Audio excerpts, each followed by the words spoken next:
It was the night before Christmas. In a place white and cold, a cute little penguin was out for a stroll, skipping along filled with glee, filled with joy. In his flipper he cradled his favorite toy. Little did the penguin know that on this fateful day, a cold breeze, a gust of wind, would blow his favorite toy away. So he looked and he looked, his beak covered in frost. He looked up from his search and realized, oh no, I am lost.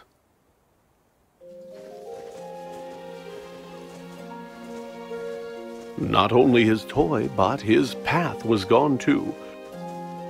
And our poor little penguin knew not what to do. So he began walking with no hope in sight. Until, from a distance, he could see a small light.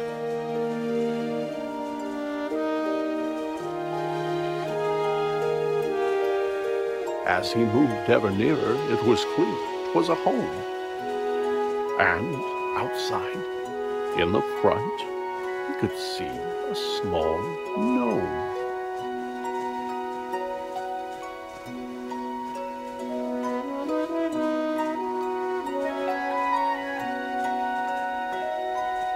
The gnome shoveled this way and that, and was squinting and muttering, "Fiddlesticks! They have gone missing." He dug in the snow as the penguin, quite shy, cleared his cold little throat and said, "Mister, might I ask your help? I don't know where I am. I am lost. I can't find my way through the snow and the frost." The gnome said, "I would like to help you. I would, but my glasses are gone, and my sight isn't good. If I could but find them, if they could be found, then I could assist you. They must be around. Where did you have them last?" asked the penguin, so cute. The gnome thought and answered, "While gathering fruit, I was out picking berries, and the snow, how it fell. It frosted my lenses. I couldn't see well. I removed them to wipe them, but they slipped from my hand. And now they are gone. So you must understand that were I to guide you, you might go astray. If I can't find my glasses, I can't see the way." The lost little penguin felt sympathy for the sad, sightless gnome, and he set out once more, but instead of attempting to get home in haste, he would look for the glasses the gnome had misplaced. Maybe this rock was the place where he'd find the gnome's glasses, but no, they were nowhere behind.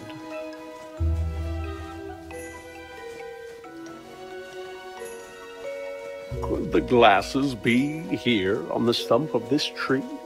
They were not, it appeared. Oh, where could they be? The berry bush seemed like a wise place to search. And there, on a branch, like a bird on its perch, sat the glasses, just where they had fallen. And so the penguin retrieved them, and turned back to go.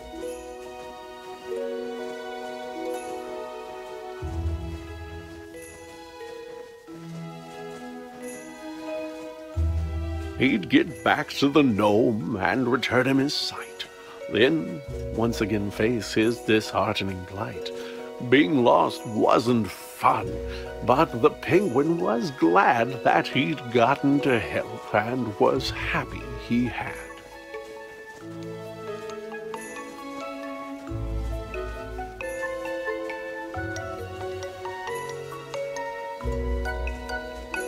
"Why, you found my glasses," the tiny gnome cried. "I can't thank you enough. Will you join me inside?" The penguin said, "Thank you, but no, for I should try to find my way home through this cold, lonely wood." The gnome said, "Oh, yes, you had mentioned before that you knew not the way to your very own door.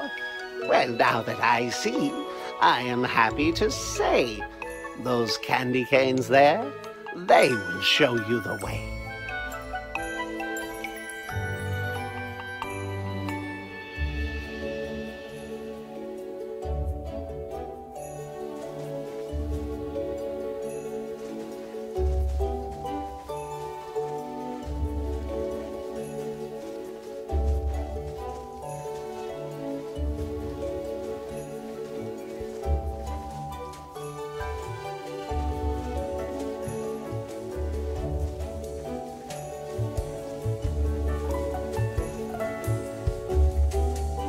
The penguin continued to walk down the track. When he came to a crossroads, and taken aback, he tried to decide which direction to go, but without a clear answer, just stood in the snow. "You look like a guy who's in need of a hand," came a voice, and the penguin did not understand where the voice could have come from, for no one was there save for 3 mounds of snow piled up in the air. "Down here," said the voice. "Turn those peepers down south. I may look like pebbles, but I'm really a mouse." On the ground lay some buttons, a carrot, some stone, which moved as it chattered in the snow on its own. "You need some guidance," said the stones, "and I reckon we can work something out if you give me a second and put those there bits that you see in their place. You get your directions, and I get my face."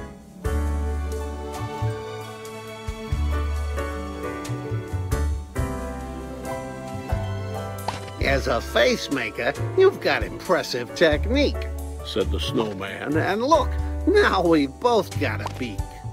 "Much better," he said. "This was a good plan. Let me take a good look at you, now that I can."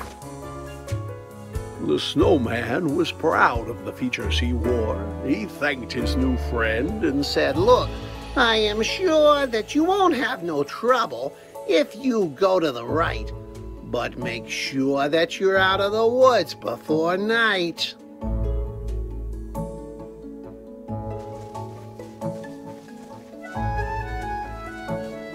The penguin did not stick around, wait, or dawdle, and set off at once, to the right with a waddle. But though he walked on just as fast as he might, soon dusk was upon him, and thereafter came night.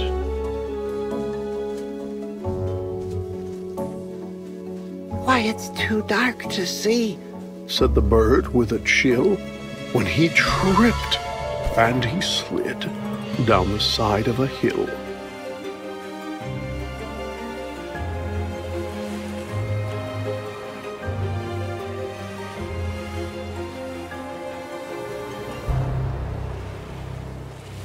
Deep in the woods, in the dark, all alone, frightened and tired and chilled to the bone, the poor little penguin, under stars bright and twinkling, was certain he heard, far away, a light tinkling.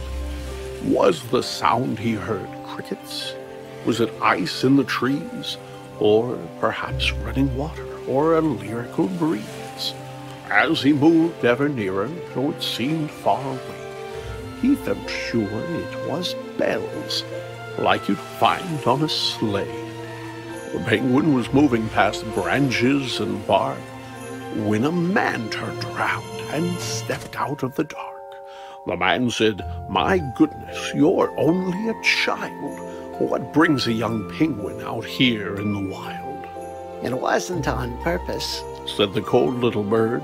"Perhaps," said the man, "I could see you chauffeured to your home in my sleigh, for unless I am wrong, it's the next on my route, and the trip won't take long."